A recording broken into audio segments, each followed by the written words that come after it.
I gazed in awe at the wonders of Allah, and as I learned the cruel lessons of life, Islam shone through as my guiding.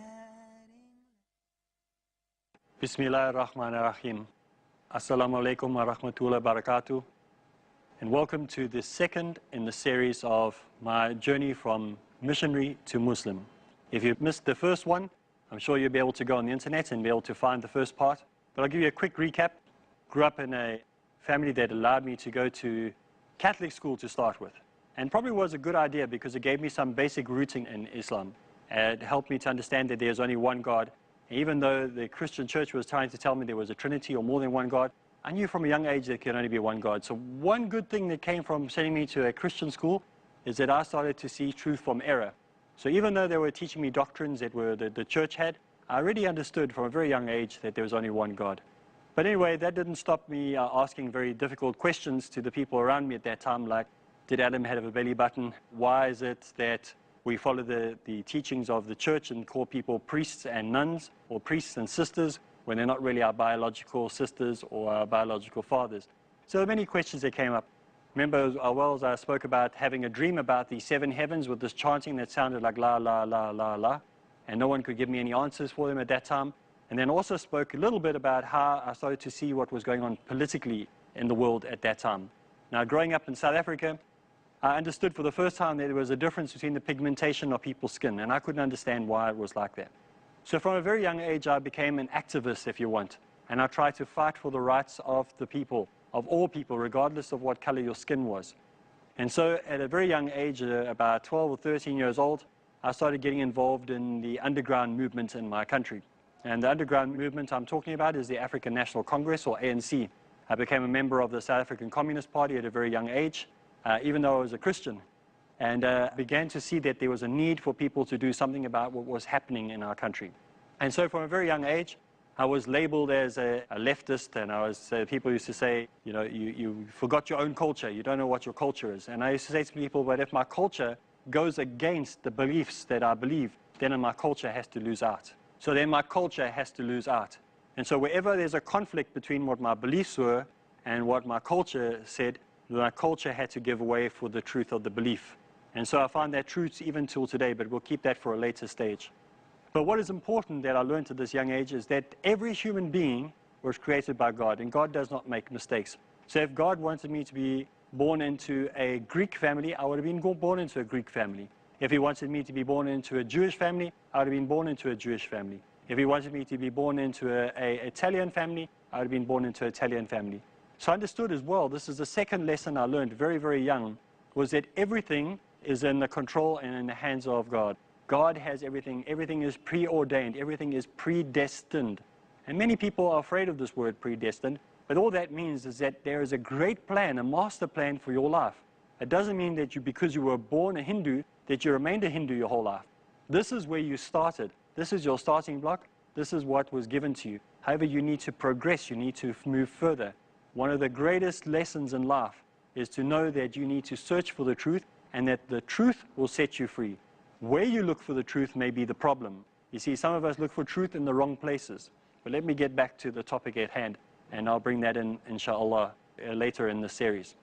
So, politically, I started to have a look at what was going on. And because I saw what was going on politically in my country, and the atrocities and the unbalance and the injustice, I started to find a problem in the same thing happening within the churches. For example, the church I went to was only for white people, and only white people were permitted to enter the church.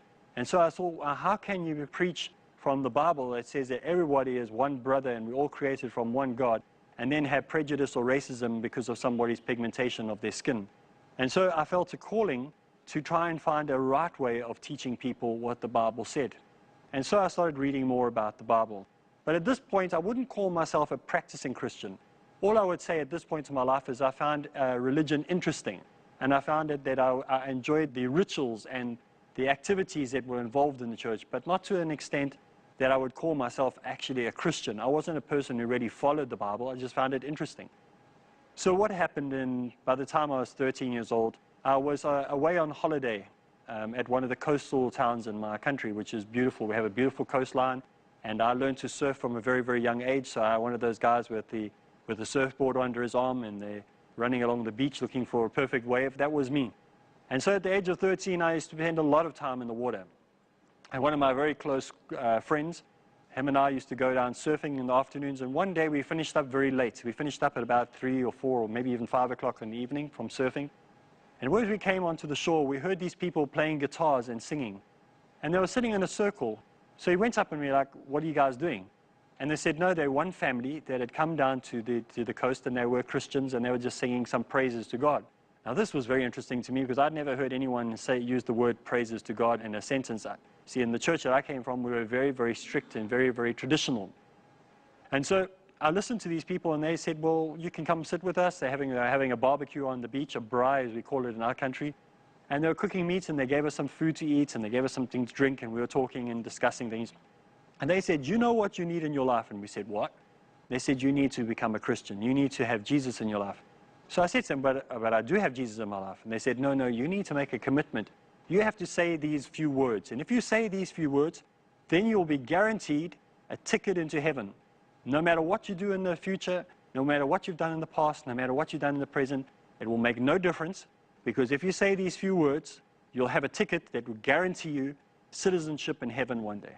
And I thought, wow, the church that I come from, the Catholic Church, if I died without saying a confession to the priest, I'm going to go to hell, because that's what the priest told me. Here I've got a nice, easy way out.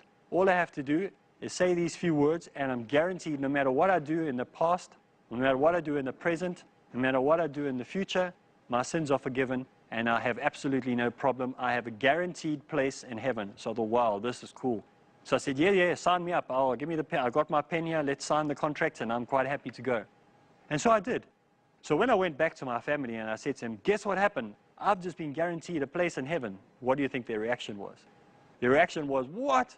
You've been speaking to these insane born-again Christian people. And they were very upset about it. My parents were upset. My father was upset. My mother was upset. In fact, the whole family went out, and I'm sure if we were in America at the time, they probably would have had torches, and they would have had picks, and they'd be running down to set these people on fire. But this is South Africa, so we don't do things as extreme as that. And so when they eventually found these people on the beach, they said to them, how can you do this to our child and put these nonsense ideas into his head? And, you know, what do you think you're doing? And so they apologized, and they said, well, they're just doing what they believed they were told to do. But there was something about this that really attracted me. And so when I went back to our city where we came from, I asked my parents if I could go on a spiritual journey. I said to them, I wanted to have a look at other religions, because this is the first time I had come across any other religion outside of the Catholic Church. And so I started my spiritual journey. But my parents said there was one condition. I had to take a chaperone with me. Somebody had to come with me to make sure that I wasn't brainwashed like I had been the first time with these guys on the beach playing their guitars. So the first church I went to was a very interesting church, and this was the total opposite to the Catholic Church. When I walked into this church, as I started coming into the entrance to the door, I could hear people singing and playing music, and there was electric guitars playing, and drums playing, and organs playing, and pianos playing, and people with tambourines, and girls singing, and men singing all together. Oh, wow, this is like a Christian discotheque. I thought this is going to be fun. They're going to have all sorts of fun in this place. When we walked in, I saw these people swaying backwards and forwards and jumping around and speaking in languages, which I later found out to be tongues, which is supposedly a spiritual language that only certain people in the world can receive. And so I thought, wow, this is very interesting. But I didn't really get attracted by the music, strangely enough. I didn't really get attracted by the sounds of all the different instruments playing, but I did get attracted by who was standing on the stage. Whoa, there on the stage with these girls, all these young girls, half-naked girls, you know, with these shorts on and these open tops. And I thought, wow, this is a church. You go to church and you get all these things to see. And I didn't realize at that time that this was actually a distraction. This would actually pull you away from what you should be doing. And so I went to the church. I thought, wow, this is a good reason to go to church if this is what I'm going to see in the church. And strangely, somewhere along the line, I think Allah knew that my intention was wrong. And so he put this inside of me to stay away from this church. And so I never went back to that church again. And my brother asked me, who was 5 years older than me, why don't you want to go back to the church? And I said, I don't know. Something inside of me tells me not to go back there. And I think it was the distractions from all these young girls and the mixing of all the people together. So I continued going each week to a different church, from one church to the next. Either this one was too conservative, or the other church there was too much happening, or this one had too much music, or this one had too many people scantily dressed. Whatever the reason was, I went from church to church, and this went on for a good part of a year.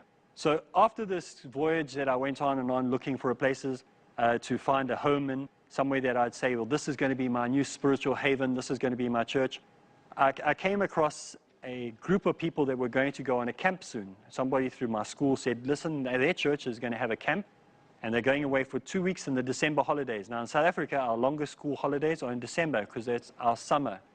And December is our summer, and it's really, really hot. So they give us off like almost a month, or maybe a month and a half we have off from school. So we went on this church camp. And on this church camp, they had little courses, and you could learn to do abseiling, you could do whitewater rafting, you could do all sorts of activities, but they also had lessons. And every night you had to go to this chapel. The chapel was open, or this church was open from about 3 o'clock in the afternoon, and you were there until about 5:30, and they had a lesson or teaching. And the one day I was sitting in this church, and this church was beautiful. It was made of, the whole church was made of glass. So you could see everything that was happening on the outside. And in the front of the church where the priest stood, there was a backdrop of a beautiful river flowing. And it had these willow trees that hung over the river. And you could see in the late afternoon, by 4 o'clock in the afternoon, the swallows would fly down and swoop down, and they'd pick up all the little insects that were near the water's edge. And so this was a beautiful setting. It was the most romantic setting that you could imagine. It was beautiful. It made me feel clean. It made me feel comfortable. It made me feel at ease. And so at this time, I was probably about 14 or 15 years old already. And so this was a beautiful setting, and I thought, wow, this is so amazing. And I remember seeing the mist starting to come up off the water, and how everything was just absolutely serene and perfect. And I sat there, and I felt this calmness come over me. A priest walked in, and he stood in the front, and he started to talk. And the words that he started to speak really seemed to get through to me. Now, when we have the short break, when we get back, I'll tell you what he said. Bismillah ar-Rahman ar-Rahim. Assalamu alaikum wa rahmatullahi wa barakatuh. Welcome back. And I was talking in the earlier part on how my reversion to, or my conversion to Christianity took place. And I was saying how I was in this church, it was made of glass, how everything was perfect, the scenery was perfect. The willow trees were hanging over the river was running by, the birds were swooping down. It was absolutely beautiful. The sun was on its way down, so that everything looked this purpley red color. It was absolutely the most perfect scene I've ever seen. And in came this priest, and he stood in front of everybody, and he started to talk. And everything he said, I hang on every word he said. And he said, if you were to die today, and he was talking to everybody that was there, if you had to die today, and God were to say to you, why should I let you into my heaven, what would you say? And so I thought about what I would say. And the priest turned to me and he said to me, what would you say, boy? What would you say? And I said, well, I would say that I try to do good, and I try to do what is right, and I hope that all my good actions overwork my bad actions and all the bad things that I did. And he said that wouldn't be enough. No guarantee you would get into heaven, even if you did all the good deeds in the world, even if you never sinned once in your life. If you died without saying these magic words that I accept Jesus as my Lord and Savior, you're going to hell. And I thought, wow, that's a bit rough. And he said, no, that's the way it is. Anyway, I was caught up in the emotion, and I was caught up in the feeling, and I thought, well, this is probably the right thing to do. And so what I did is I stood up there and I said, yes, I want to become a Christian. Because I didn't want to go to hell. I knew from the beginning, from a little boy, I didn't want to go to hell. And I knew I wanted to go to heaven. That I knew from day one. So I became a Christian. And that day, I became a born-again Christian. And so there was no doubt in my mind that I wanted this. I had no doubt in my mind that I wanted to be a Christian. And so what happened is the priest said to me, listen, you need to read this book. And he gave me a Bible. And I started to read this book. And it was fascinating. I started in the book of Genesis, and I couldn't put it down. I just keep reading more and more and more. Really interesting book. You know what was fascinating about the Bible to me? It was one of the nicest storybooks I've ever read. And that's why I can see why it's such a bestseller. You see, because a good storybook should have a good introduction, it should have a good body, and it should have a good ending. Now, this book was there to captivate you, to hold you. And maybe there was problems that I had. Right in the beginning, I found there were inconsistencies, and there were errors, and there were problems. But as a storybook, very, very good. Fantastic stories. Stories about battles. Stories about fathers and sons turning on each other and killing each other. How mother and daughter turned on each other. How father slept with daughter. All these strange things. It was like watching Days of Our Lives or one of these soap operas that you watch on television. Or I read this book and it was fascinating. It was like an adventure story. But yes, the morals were a bit dubious, and yes, the stories were a bit strange, but it did captivate me, and I did read it. And then very soon I became the chairman of the Student Christian Association. And I used to start teaching people and lecture people about how to be a stronger Christian, how to be a better Christian. I became an evangelist, which meant I used to stand on street corners giving out books about how to become a Christian. I really believed in Christianity. I was totally committed. I was involved with the African National Congress, the ANC, and I was a Christian, and I was very involved in the Christian community in the African National Congress. And as I started practicing my Christianity more and was involved in politics more, I had a problem with the separation of the races. And so I started a church when I was still, I wasn't a pastor or anything, I was still a schoolgoer, where I'd try and bring different denominations and different races together so we could have discussions together and see what problems there were with, say, the black race to the Indian race to the white race. One day, a friend of mine asked me to come to his church, and I went to his church, and it was the Seventh-day Adventist church. Now, the difference between the Seventh-day Adventist church and the Baptist church is this. The Baptist church believed that the only way to get to heaven is by saying these magic words that I accept Jesus Christ as my Lord and Savior. The Seventh-day Adventist church believed that you need to keep the 10 Commandments as well as say those words. Now, there was a problem because I leaned more towards obeying the law and knowing that there has to be some type of consequence for your actions. So I became a dual citizenship person. I had citizenship in the Baptist church, and I had citizenship in the Seventh-day Adventist church. The nice thing about this is I actually didn't have any problems with it with my day-to-day life, because Seventh-day Adventists went to church on a Saturday, and the Baptist church, we went to church on a Sunday, so I could go Saturday and Sunday. So this shows my commitment. I really was committed to the Bible. I was really committed to understanding as much as possible about Christianity. I did every course. I did Master Life. I did the EE3. Those of you who are Christians will know exactly what I'm talking about when I talk about these programs. This is why I was still at school. I got involved in outreach work. I did missionary work on the holidays. I was really committed to Christendom. I loved God. I loved God with all my heart.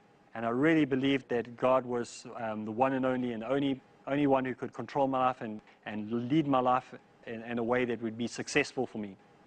And so as the years went by, I decided that the logical thing for me to do was to go and study theology when I finished school. And so I had jobs and I worked, and then I would go and study for a few years and then come back and work again and study for a few years, because I paid my own way as I went along. And I studied at different universities and different colleges and different facilities, and wherever I could, I studied as much as possible. So for about a 12-year period, I studied Christian theology. During this time, I came across many Muslims. And some of the Muslims I came across were people that I thought were oppressed. In other words, I'd meet women, I'd say, you know, you don't have to be oppressed anymore. You can be free. You don't have to wear those clothes. You don't have to be downtrodden. You don't have to let your husband control you. And obviously, I had no idea what I was talking about. And then I'd meet young boys, and especially like 11, 12 years old, and I say to them, you need to accept Jesus Christ as your Lord and Savior. You need to become a Christian. So I'd go stand outside mosques. So I'd stand at the entrance where children would go into a mosque and try and preach to them. So I was very determined to bring Muslims to Christianity. Obviously, I never had any results, but I tried. I would go to the Hindu temples, and I'd do the same things at Hindu temples. I'd go everywhere, and I'd preach to people and try to bring people to Christianity.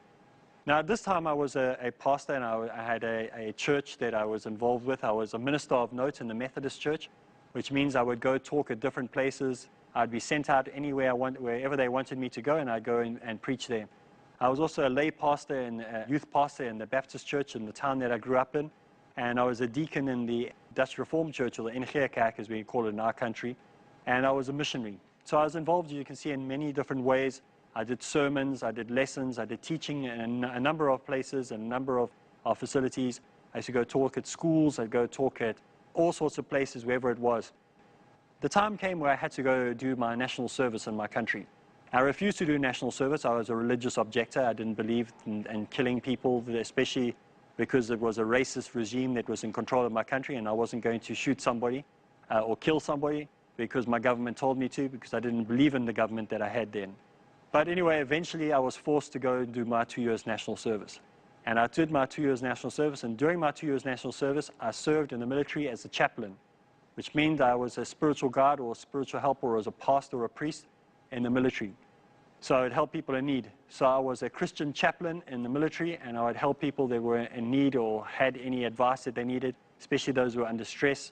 and those who were sick or had been hurt in confrontation or military operations. So I was deeply committed. There was no doubt. None of my people would have doubted that I was a Christian. I was deeply committed to Christianity. I deeply believed in everything. However, I began to see cracks. And the cracks started to show from the day I became a Christian, because I found verses in the Bible that just didn't seem to make sense to me. Verses that seemed to jump out at you and show me clearly that Jesus could not be who we claimed him to be. That the Ten Commandments were only meant for people of the Old Testament, but they were also meant for the people of the New Testament. And that the prophets that were spoken about all came with exactly the same message. And so as I started reading more and more of the Bible, I found myself becoming more and more conservative. I found that I wanted a more traditional form of Christianity, and not a Christianity that just said once saved, always saved.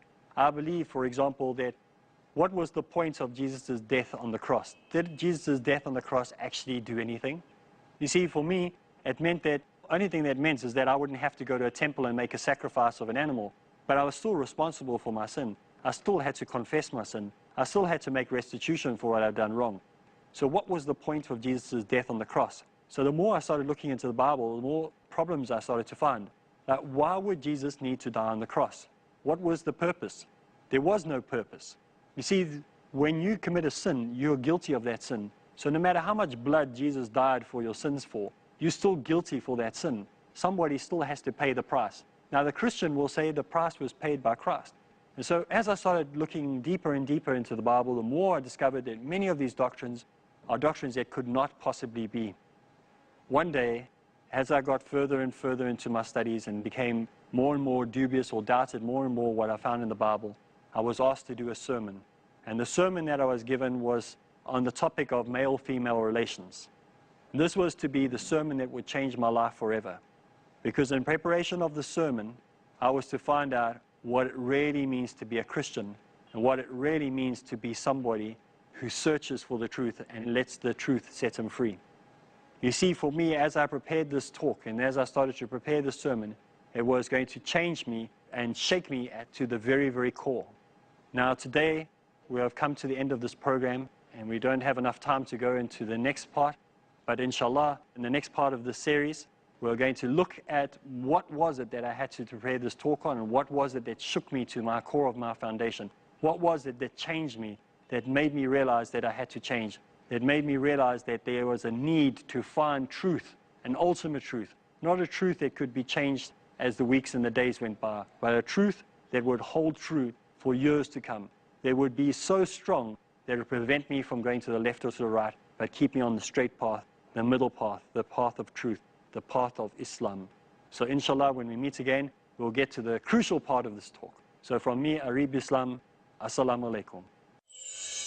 I am